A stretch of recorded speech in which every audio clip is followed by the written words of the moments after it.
क्या कभी आपने सोचा है कि समुद्र की गहराइयों में क्या रहता होगा, खास तौर से दुनिया के समुद्रों के सबसे गहरे हिस्से मारियाना ट्रेंच में किस तरह के जीव वहाँ रह पाते होंगे, और क्या ये समुद्र में अभी तक के सबसे डरावनी जीवों से भी भयानक है? मैं आपको मारियाना ट्रेंच में पाए जाने वाले कई विचित्र जंतुओं के बारे में बताऊंगा और मुझे यकीन है कि वो आपको मैगलाडोन से भी ज्यादा डरावनी लगेंगे। मारियाना ट्रेंच पश्चिमी प्रशांत महासागर में चंद्राकार द्वीपों के समूह मारियाना आइलैंड से 124 मील की दूरी पर स्थित है। इसकी गजब की लंबाई 2550 किलोमीटर और चौड़ाई 69 किलोमीटर है। मारियाना ट्रेंच 5000 मीटर की गहराई पर शुरू होती है और इसके सबसे गहरे भाग को चैलेंजर डीप कहते हैं, जो कि 10,994 मीटर गहरा है। यदि 8,848 मीटर ऊंचे माउंट एवरेस्ट को मारियाना ट्रेंच में उतारा जाए तो वो फिर भी 2000 मीटर खाई की सतह से नीचे रहेगा। इसके अनोखे भौगोलिक आकार प्रकार के कारण मारियाना ट्रेंच में कई ऐसी बातें हैं जिसकी वजह से वहाँ जीवन पनपना बहुत ही मुश्किल है। एक कारण तो है सूर्य की किरणें जो इन गहराइयों तक पहुँचती नहीं है। घनघोर अंधेरे में डूबे इस हिस्से में जीव जंतुओं का चलना अति कठिन है। दूसरा ये है कि यहाँ सूर्य किरणों के अभाव से जीव जंतुओं के भोजन के लिए कोई पौधे या कांजी भी नहीं पनपती है। तीसरा है सूरज की अनुपस्थिति के कारण इस हिस्से में इतनी ठंडक है कि तापमान 4 डिग्री से लेकर -1 डिग्री तक पहुँच जाता है और ये अंततः यहाँ का प्रचंड दबाव 8 मीट्रिक टन प्रति वर्ग इंच है। ये समुद्री सतह पर वायुमंडल के दबाव से 12,000 गुना अधिक है। ये बिल्कुल वैसा है जैसे आप एक रेफ्रिजरेटर में फंसे हुए हैं और आपके सिर पर एक भरा हुआ ट्रक रख दिया जाए। आगे आप देखेंगे इन असीम गहराइयों के जंतुओं ने इन भयानक परिस्थितियों में जिंदा रहने के लिए किस विचित्र तरीके से खुद को विकसित किया है। सबसे पहले देखते हैं फेंग टूथ नाम के इस भूतहा मछली को जो मारियाना ट्रेंच में रहती है। ये एक बर्सीफॉर्म मछली है, यानी कि ये मांसाहारी है और गहरे अंधेरे स्थानों में निवास करती है। इसका नाम इसके बड़े नुकीले दांतों यानी फेंग्स के कारण पड़ा है, जो कि शरीर के अनुपात में किसी भी मछली में पाए जाने वाले सबसे बड़े दांत हैं। इसके 2 फेंग तो इतने लंबे हैं कि इसके सॉकेट दिमाग से 2 स्थान पीछे विकसित हो गए हैं ताकि मुंह बंद होने पर उसमें दांत समा सकें। तब भी इसके दांत इतने बड़े हैं कि इसका मुंह पूरी तरह से बंद नहीं हो पाता। इन बड़े दांतों से इसको वीरानी अंधेरी गहराइयों में फायदा मिलता है। जहाँ किसी भी चीज से सामना होता है उसे ही लपकना पड़ता है। अगर शिकार इससे आकार में बहुत बड़ा हो तो भी इसके विशाल दांत अपना काम कर दिखाते हैं। इसका तरीका आसान है, ये घूमते हुए जिससे भी टकराती है वो इसका भोजन होता है और ये रोंगटे खड़े करने वाली है। लेकिन इसकी लंबाई 16 सेंटीमीटर की है, जो किसी भी इंसान को चोट पहुंचाने के लिए बहुत छोटी है। किशोरावस्था में फेंग टूथ 200 से 2000 मीटर की गहराइयों में रहती है, लेकिन वयस्क मछली 5000 मीटर नीचे तक जा सकती है। रोशनी के बिना अपने शिकार को ढूंढने के लिए ये संपर्क केमोरिसेप्शन का प्रयोग करती है और इसके पास ऐसे रिसेप्टर्स हैं जो संभावित शिकार के संपर्क में आते ही उसके शरीर से निकले रसायनों को भांप लेते हैं। तो ये चिंताजनक है। नन्ही किंतु भयावह फेंग टूथ के अलावा और भी कई ऐसे जंतु हैं जैसे कि मारियाना स्नेल फिश और बेंथिक काम जेली है, जो मारियाना ट्रेंच के जैसे विकट वातावरण में जी लेते हैं। लेकिन इनमें कोई भी इतना भयानक और विचित्र नहीं है जितना लुप्त हो चुकी शार्क की प्रजाति मैगलाडोन है। इसकी औसत लंबाई भयंकर 10 मीटर जितनी होती थी, जो कि एक टी-रेक्स के बराबर है। इसलिए मैगलाडोन जैसा भयानक जीव ढूंढने के लिए जो मारियाना ट्रेंच में रह सकता हो, हमें प्री हिस्टोरिक पीरियड में जाना पड़ेगा, जब समुद्रों का लेवल और विश्व का भूगोल एकदम अलग था। आखिरकार मारियाना ट्रेंच में आज तक केवल 4 बार ही उतरकर खोजबीन की गई है, ये जानने के लिए कि नीचे क्या रहता है। इसका मतलब हम उन गहराइयों की दुनिया के जीवन के बारे में केवल अनुमान लगा सकते हैं। हमें अभी भी 95% समुद्र को समझना बाकी है, और क्योंकि मारियाना ट्रेंच 95,000 वर्ग मील में फैला हुआ है, तो कैसे मालूम, हो सकता है कि हमें गहरे पानी में कुछ ऐसे जीव मिल जाएं जिन्हें हम लुप्त मान चुके थे। तो चलिए संभावनाओं को टटोला जाए। सबसे पहले आता है एक मांसाहारी समुद्री सरीसृप, जो शायद समुद्रों में घूमने वाला आज तक का सबसे डरावना जीव है। ये 6 मीटर से भी ज्यादा लंबा लियोप्लुड्रोन जिनस वेरापेक्स जंतु था, जो परभक्षी थे। जुरासिक एरा के मध्य में और अंतिम समय में समुद्रों पर राज करते थे। तो क्या लियोप्लुड्रोन जिनस करोड़ों साल पहले मारियाना ट्रेंच में रहता होगा? इसके शरीर के प्रकार से तो यही लगता है। सबसे पहली बात तो यह है कि लंबी दूरी तय करने में सक्षम था। इसके 4 विशाल हाथनुमा अंग थे, जो कि इसके शरीर को आगे बढ़ाने में पैडल का काम करते थे। शोधकर्ताओं ने नोट किया कि इस सरीसृप के संचालन का तरीका दकृश नहीं था, किंतु फिर भी इस मांसाहारी को तेजी से आगे बढ़कर अपने शिकार पर झपटने में मदद करता था। साथ ही लियोपोड्रोन की खोपड़ी का अध्ययन करने से पता चलता है कि ये अपने नथनों से अपने शिकार की भिन्न भिन्न गंध पकड़कर उनको ढूंढ लेता था। इसका मतलब ये मारियाना ट्रेंच जैसे गहरे पानी में रहता था, जहां अंधकार में भी इसे शिकार ढूंढने में कोई परेशानी नहीं होती थी। एक और बात है, लियोपोड्रोन की आंखें अपने शिकार पर नीचे से हमला करने के लिए बनी थीं।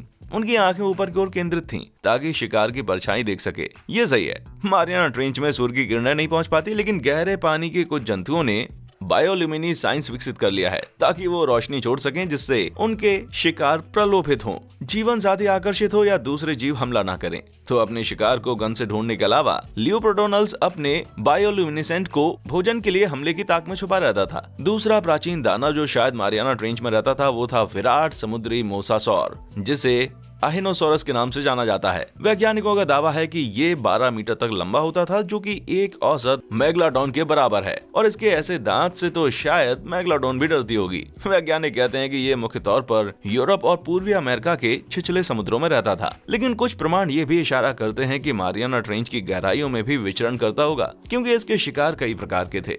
हालांकि हमें मारियाना ट्रेंच में विचरण कर चुके या कर रहे अधिकतर प्राणियों के बारे में पता नहीं है। कुछ शार्क और सेफालोपोड्स भी ऐसे ही मिले जो इसी तरह के गहरे पानी में रहते हैं। वर्तमान में गोब्लिन शार्क 1300 मीटर नीचे और फ्रिल शार्क 1500 मीटर की गहराई तक निवास करती हैं। जाइंट एक्विड जो कि सेफालोपोड है 1000 मीटर से भी नीचे पाई गई, जबकि लेदरबैक समुद्री कछुआ 1200 मीटर की गहराई में पाया गया है और एक हेनोसोरस के स्पेसिमेन ने बेल्जियम में इस विशाल कछुए को खाया था। ये गहराइयां मारियाना ट्रेंच के प्रारंभिक स्तर जितनी है, लेकिन ये संभव है कि अति प्राचीन शार्क और सेफालोपोड्स और भी नीचे तक जाया करते थे, और यदि वे वाकई जाते थे तो शायद हेनोसोरस ने अपने आप को अपने शिकार के निवास की परिस्थितियों में ढाल लिया होगा।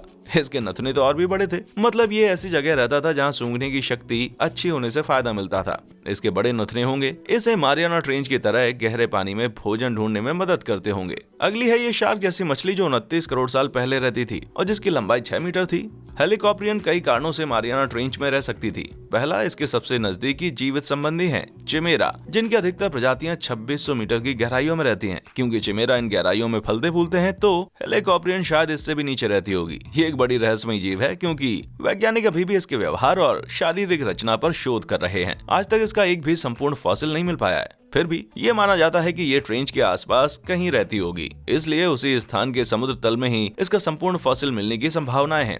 साथ ही इसका भोजन भी हाइनोसोरस के जैसा ही है क्योंकि ये मछली और सेफालोपोड्स खाता है। शोधकर्ताओं को हमेशा यह असमंजस रहा कि इसके चक्री नुमा दांत किस काम आते होंगे, ये आखिर विकसित कैसे हुए। आखिरकार साल 2013 में इस अति प्राचीन जीव की खोपड़ी को स्कैन किया गया और सच पता चला, हेलिकॉप्टरियन के दांत की जड़ें निचले जबड़े में स्थित थीं। यदि ये किसी ऐसे गहरे पानी की मछली या स्क्विड का शिकार करती थी जो 29 करोड़ साल पहले मारियाना ट्रेंच में रहते थे, तो ये अपने आरी नुमा दांतों से शिकार के शरीर को फाड़ देती होगी। जब हेलिकॉप्टरियन थन अपना निचला जबड़ा बंद करती होगी तो ये घुमावदार दांत पीछे खिसक जाते होंगे, जिससे ये शिकार के टुकड़े कर सके और पचाने के लिए उसे अपने हलक तक ढकेल सके। क्योंकि इसका पूरा कंकाल अभी तक मिल नहीं पाया है, इस जीव का पूरा रहस्य अभी भी सुलझा नहीं है। लेकिन मैं तो और जानने के लिए रुक नहीं सकता। एक और भयावह गहरे पानी का जीव है जो कि जानने लायक है, और वो है ओडोबेंसटॉप। ये एक व्हेल है जो 5 करोड़ 3 लाख साल पहले शुरू हुए प्लियोसीन एपोक से पहले ही लुप्त हो चुका था। ये 4 मीटर लंबा और 650 किलो वजनी था। ये सबसे बड़ा समुद्री स्तनधारी तो नहीं था, लेकिन फिर भी उतना भारी भरकम तो था कि गहराई में रहने वाले छोटे प्राणी इससे डरें। कई बातें इशारा करती हैं कि ये मारियाना ट्रेंच में रहता होगा। सबसे पहला संकेत तो इस बात से मिलता है कि आजकल के व्हेल गहरे पानी में विचरण कर सकते हैं। उदाहरण के तौर पर स्पर्म व्हेल जो 2200 मीटर तक गोता लगा सकती है, वैसे ही क्यूवियर बिग्ड व्हेल 3000 मीटर तक जा सकती है, जो कि किसी भी स्तनधारी द्वारा लगाया गया सबसे बड़ा गहरा गोता है। इन गहराइयों में इतना प्रचंड दबाव होता है कि किसी भी जीव के फेफड़े काम करना बंद कर देंगे और उसे ऐंठन के दौरे पड़ने लगेंगे। फिर भी व्हेल वहां स्क्विड जैसे भोजन की तलाश में जाने से नहीं कतराते। इनका राज ये है कि व्हेल जैसे समुद्री स्तनधारियों का पंजर लचीला होता है, जो फेफड़ों जैसी हवा की थैलियों को सुरक्षित रखता है। हालांकि रहस्य अब भी इस बात पर बना हुआ है कि ये whale high pressure nervous syndrome बीमारी से होने वाली ऐंठन से कैसे बचते हैं। यदि वर्तमान व्हेल्स में गहरे पानी के भीषण दबाव से निपटने लायक शारीरिक क्षमता है, तो ये बात ओडोबेंसटोप्स पर भी लागू होती होगी। ओडोबेंसटोप्स का मारियाना ट्रेंच जितनी गहराइयों में विचरण करने का एक और सुराग है इसके थूथन और गर्दन का इस तरीके से विकसित होना।